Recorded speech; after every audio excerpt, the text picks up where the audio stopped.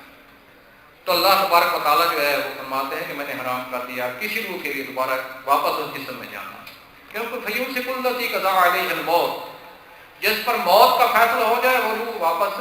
قیامت سے پہلے نہیں جا سکتی۔ تو آپ دیکھو کہ نمبر 1 یہ پہلے تو دیکھو کہ شہید ہے کہ نہیں ہے، شہید جو ہے وہ تو نہیں آ سکتے اس دنیا میں۔ اب یہ بابا کہاں سے آئے ہیں اور کس طرح کہاں سے انہوں نے مٹھائی کا ڈبہ لیا ہے؟ کیا برزخ میں کوئی سویٹ ہاؤس ہے یہاں سے انہوں نے مٹھائی لے لی ہے برزخ سے، یا پھر انہوں نے کرنسی کہاں سے لی ہے؟ یہ تو خالی ہاتھ یہاں سے گئے تھے، دنیا سے تو آدمی خالی ہاتھ جاتا ہے، یہ باقی ساری جائیدادیں نقدی ہر چیز چھوڑ جاتا ہے، تو یہ کہاں سے پیسہ لیا؟ کہیں سے چرایا ہے یا مٹھائی کہیں سے چوری کی ہے؟ یہ ہر روز والا معاملہ کیا ہے کہ میں ہر روز آیا کروں گا، کہ ہر روز کہاں سے وہ نقدی اور کرنسی لے گا؟ یہ کرنسی تو دنیا کی، یہ تو آخرت میں نہیں چل سکتی، برزخ میں تو یہ نہیں چل سکتی۔ تو یہ سارا معاملہ دیکھو، پھر دوبارہ یہ ہے کہ جب پتہ چل گیا، ان کو پتہ بتلا دیا گیا کہ رات کو جو ہے وہ محمد فرید صاحب آئے تھے، اب انہوں نے آنا ترک کر دیا، تو یہ ان کو کون بتلایا ہے کہ آپ کا راز فاش ہو چکا ہے؟ حالانکہ نبی صلی اللہ علیہ وسلم انہوں نے اپنی ایک زوجہ ان کو ایک راز کی بات بتلائی، تو ام المومنین سے کہا کہ اس راز کی بات جو ہے اس کو اپنے پاس رکھنا، کسی کو نہ بتانا۔ وَإِذَا أَسَرَّ النَّبِيُّ إِلَىٰ بَعْضِ أَزْوَاجِهِ حَدِيثًا، ایک راز کی بات بتلائی، تو وہ اس راز کو کسی کے سامنے کھول بیٹھی ام المومنین، تو رسول اللہ صلی اللہ علیہ وسلم کو جب بذریعہ وہی آگاہ کیا گیا کہ وہ راز آپ کا فاش ہو چکا ہے، تو رسول اللہ صلی اللہ علیہ وسلم ام المومنین کے پاس آئے اور کہا کہ آپ نے یہ راز کیوں فاش کر دیا، یہ کیوں آپ نے راز فاش کیا؟ تو ام المومنین کیا فرماتی ہیں؟ وہ کہتی ہیں من نبا کا حاضہ، من نبا کا حاضہ۔ ام المومنین کا یہ عقیدہ تھا کہ رسول اللہ صلی اللہ علیہ وسلم کو کوئی پتہ نہیں چلے گا اگر میں نے راز کی بات کی، اگر کسی کو بتلائی بھی تھی تو ان کو پتہ نہیں چلے گا، یہ ان کا عقیدہ تھا۔ اگر ان کا یہ عقیدہ ہوتا کہ رسول اللہ صلی اللہ علیہ وسلم کو پتہ چل جائے گا تو وہ کبھی راز کی بات فاش نہ کرتے، انہوں نے تو خفیہ طور پر یہ فاش کی تھی۔ من نبا کا حاضہ، پھر رسول اللہ صلی اللہ علیہ وسلم نے ام المومنین سے یہ نہیں فرمایا کہ آج تک آپ کا یہ عقیدہ نہیں بن سکے کہ رسول اللہ صلی اللہ علیہ وسلم عالم الغیب ہیں، کان ما یکون ہیں، وہ تو جانتے ہیں، آج تک آپ کا یہ عقیدہ نہیں بن سکا، یہ نہیں فرمایا، بلکہ کیا فرمایا؟ نبانی العلیم الخبیر، نبانی العلیم الخبیر، مجھے اس علم والے نے اور وہ خبردار کیا جو خبردار کرنے والا ہے، جو ولا ینبئک مثل خبیر، اے میرے پیغمبر تجھے کسی نے صحیح خبردار نہیں کرنا، میں تجھے صحیح خبردار کروں گا۔ اس علیم و خبیر نے مجھے بتلایا، اور اس سے پہلے شہد کا بھی واقعہ ہے، اور پھر ہزاروں واقعات ایسے ہیں۔ تو اب دیکھو کہ انہوں نے کفر اور شرک کر کے قرآن مقدس میں جب یہ بات پوری طرح وضاحت کے ساتھ بیان کر دی گئی کہ کلا اذا بلغت التراقی وقیل من راق وظن انہ الفراق والتفت الساق بالساق الى ربک یومئذ المساق، کتنی وضاحت کے ساتھ بیان کر دیا گیا کہ دیکھو جب جان آپ کے گلے تک پہنچ جائے گی تو لوگ کہیں گے کہ اس وقت کون جھاڑ پھونک کرنے والا ہے، اس وقت یہ کہتے ہیں، اور جس کے جان لب پہ آئی ہے اس نے اب سمجھ لیا کہ اب فراق ہونے والا ہے، اور جب پنڈلی سے چمٹ جائے اس دن سمجھ کہ آج تم نے اپنے رب کی طرف جانا ہے۔ آج کوئی پھونکا پھاکی کرنے والا، کوئی دم درود کرنے والا روح کو واپس نہیں لوٹا سکتا، ایک سیکنڈ کے لیے واپس نہیں لوٹا سکتا، دنیا کو کوئی ڈاکٹر بھی واپس نہیں لوٹا سکتا۔ اور مالک فرماتا ہے کہ اگر اس آیت کی سمجھ نہیں آئی، آؤ فلولا اذا بلغت الحلقوم، سورۃ الواقعہ کی آیت نمبر 83 سے لے کر 87 تک ان آیات کو دیکھو کہ فلولا اذا بلغت الحلقوم، کیوں نہیں ہوتا کہ جب جان جو ہے یہ گلے تک پہنچ جاتی ہے، وانتم حینئذ تنظرون، اور یہ تم ساری حالت کا خود اپنی آنکھوں سے مشاہدہ کر رہے ہوتے ہو، وَنَحْنُ أَقْرَبُ إِلَيْهِ مِنْكُمْ وَلَٰكِنْ لَا تُبْصِرُونَ، مالک فرماتا ہے ہم آپ سے زیادہ قریب ہوتے ہیں اس وقت لیکن تم ہمیں دیکھ نہیں رہے ہوتے۔ فَلَوْلَا إِن كُنتُمْ غَيْرَ مَدِينِينَ، اور تم اگر کوئی کائنات کے اندر کوئی شخص بھی اگر تم سمجھتے ہو کہ ہم کسی کے بس میں نہیں ہیں، ہم پر کسی کا زور نہیں چلتا، تو فلولا ان کنتم غیر مدینین، تم جو ہے اگر کوئی تمہارے اوپر جو ہے کسی کا بس نہیں چلتا تو پھر تم اس مرنے والے کی روح کو واپس کیوں نہیں اٹھا لیتے؟ بیماریوں پر اور چیزوں پر جہاں تک ماتحت الاسباب آپ کا بس چلتا ہے، آپ علاج معالجہ کرتے ہیں، آپ اسباب استعمال کرتے ہیں، تو یہاں بھی تو کوئی علاج معالجہ اور اسباب استعمال کر لو۔ اگر آپ کسی کے بس میں نہیں ہو تو آپ تو پوری طرح جکڑے ہوئے ہو، اللہ تبارک و تعالیٰ کے بس میں ہو۔ آپ دیکھو کہ کائنات کے اندر ساری کائنات کھڑی ہو جائے، اس کے روح کو واپس ایک سیکنڈ کے لیے لانا چاہے وہ نہیں آتا۔ ترجعونہا ان کنتم صادقین، وہ روح کو لٹا کر دکھا دو اگر تم سچے ہو۔ تو مالک تو فرماتا ہے کہ اب روح کو کوئی بھی نہیں واپس لٹا سکتا، یہ پاکستان کے مولوی صرف لٹا رہے ہیں، یہ روح آ رہی ہے واپس، آ رہی ہے واپس۔ دلائل پیش کرتے ہو نا حدیث سے جن میں کنائے، اشتعارے اور ادبی جملے استعمال ہوئے ہیں، ان کو استعمال کر لیتے ہیں۔ دیکھو جی اب رسول اللہ صلی اللہ علیہ وسلم نے فرمایا جی کہ بینا بیتی و بینا منبری روضۃ من ریاض الجنہ، ایسی جملے کہ دیکھو یہ جنت کے ٹکڑوں میں سے ایک ٹکڑا ہے، یہی جنت ہے، اور یہی رسول اللہ صلی اللہ علیہ وسلم کا مقام ہے اپنی قبر میں، اسی قبر میں وہ زندہ ہے۔ تو ان سے جب کہا جاتا ہے کہ دیکھو اللہ تبارک و تعالیٰ کے رسول نے تو جنت کئی جگہ فرمائی ہے، تو یہ تو استعارے کنایہ والی بات ہے کہ یہ جنت کا ٹکڑا کا مطلب یہ ہے کہ یہاں صلاتیں پڑھو مسجد میں آ کر، تو مسجد میں صلاتیں پڑھنے کا بہت زیادہ ثواب ہوگا، اور خصوصی طور پر خانہ کعبہ میں مسجد نبی میں صلاتیں پڑھنے کا اور زیادہ ثواب ہوتا ہے۔ تو جنت حاصل کرنے کے لیے یہاں جماعت کے ساتھ صلات پڑھا کرو۔ وہ تو یہ بیان ہو رہا ہے، حالانکہ یہ نہیں بیان ہو رہا کہ وہ اصلی اور وہی جنت جو ہے وہ یہاں آ گئی ہے۔ اگر وہ یہاں آتی تو پھر وہاں کسی مشرک کا داخلہ ناممکن تھا، داخلہ نہیں ہو سکتا۔ اب رسول اللہ صلی اللہ علیہ وسلم نے فرمایا اشتعارے اور کنایے کے طور پر یہ بھی زبان ہے، الجنت تحت اقدام الامہات، کہ جنت تو ماؤں کے قدموں کے نیچے بھی ہے، اس کو وہی حقیقی معنی میں لے لو۔ اور فرمایا ایک دن صلات پڑھا رہے تھے اور پیچھے ہٹے ہیں، پھر آگے ہوئے ہیں، تو صحابہ کرام نے سبا خلاف کے یہ کیفیت ہوئی کہ یا رسول اللہ یہ کس طرح ہو کہ آپ پیچھے ہٹے ہوئے؟ تو انہوں نے کہا کہ جہنم کو مجھ پر پیش کیا گیا، جہنم کو، تو وہ آگ تھی جہنم کی، اور میں ڈرا کہ کہیں وہ مجھے کوئی نقصان نہ پہنچا دے، میں پیچھے ہٹا ہوں۔ وہ مسجد میں ہوگی، محراب میں ہوگی، وہاں جہنم پیش کی جا رہی ہے۔ تو یہ حقیقی چیز نہیں، وہ اسی وقت اسی چیز کے لیے رسول اللہ صلی اللہ علیہ وسلم پر انکشاف کیا گیا ہے۔ تو فرمایا کہ میں نے دیکھا ہے اس جہنم میں وہ کھونٹی والے آدمی کو جو ایک ٹیڑھی لکڑی رکھتا تھا اپنے پاس اور حاجیوں کا سامان چرایا کرتا تھا، وہ گزرتا تھا حاجیوں کے سامان کے ساتھ سے، وہ اس لکڑی کے ساتھ اٹکا دیتا تھا ان کے سامان کو، جب کسی کو پتہ چلتا تو وہ کہہ دیتا کہ دیکھو یہ مجھے پتہ نہیں چلا، ویسے ہی اٹک کے ہوگا سامان، اور جب نہ پتہ چلتا تو آگے جا کر سامان اٹھا لیتا تھا۔ تو فرمایا وہ اپنی آنتوں کو گھسیٹ رہا ہے جہنم میں۔ جب جس طرح عمر بن لوئی کے بارے میں فرمایا کہ وہ جہنم میں جو ہے اپنی آنتوں کی گرد گھوم رہا ہے، تو یہ چیزیں اختیار اور کنایہ، جس طرح رسول اللہ نے قبر پر سب ٹہنیاں رکھی، کھچر بچکا، یہ ساری چیزیں اس طرح کے جو ہے قبیلے میں آتی ہیں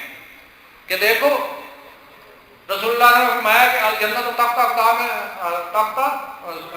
ظلال السیوف، جنت تو تلواروں کے سائے کے نیچے۔ اب یہ نہیں کہ اوپر تلواریں لٹکا لو اور ان کے سائے کے نیچے بیٹھ اور جنت میں چلے جاؤ گے، یا اپنی ماں جو ہے اس کے قدموں کے نیچے آپ لمبے ہو جائیں اور کو کہ میرے اوپر قدم رکھو تو آپ جنت میں پہنچ جائیں گے، اس طرح نہیں ہے، بلکہ یہ تو عدمی جملے ہیں جن سے لوگوں نے غلط اخذ کر کے لوگوں کو جو ہے وہ قبر پرستی کا عادی بنا کر رکھ دیا۔ آپ دیکھو اس طرح کی یہ واقعات بیان کرتے تھے، لیکن یہ وقت ختم ہو گیا ہے، ابھی 2-3 واقعات اور بھی سنانے تھے، اور اس میں دیکھنا تھا کہ یہ توہین کون کر رہے ہیں اسلام کہ اللہ تبارک و تعالیٰ کیا فرمائے، اللہ کے نبی صلی اللہ علیہ وسلم کیا فرمائے، اور یہ کفر و شرک کر کے مردوں کو بھی عالم الغیب سمجھیں، مردوں کو بھی حاضر ناظر سمجھیں، اور مردے جو ہیں ان سے بھی جو ہے مٹھائیوں وغیرہ کی توقعات رکھیں کہ یہ تصرفات کرتے ہیں، ان سے ساری ان کی کتابیں جو ہیں یہ بھری پڑی ہیں۔ دراصل یہ ہے کہ مالک کے عذاب کا جو کوڑا برس رہا ہے کہ یہ امت جو تمام امتوں سے بلند ہونی تھی، انتم الاعلون، تو یہ آج ذلت کی کھائیوں میں جا چکی ہے۔ آج 200 کروڑ کے ہونے کے باوجود ان کے جو ہے دین اسلام اس کی بار بار توہین کی جا رہی ہے، لیکن آج اس کی یہ حالت ہو چکی ہے کہ آج گالیاں دینے والوں کے سامنے احتجاج کا حق بھی ان سے لیا چھینا جا رہا ہے۔ تو اللہ تبارک و تعالی ہمیں صحیح سیدھے راستے پر چلنے کی توفیق عطا فرمائے۔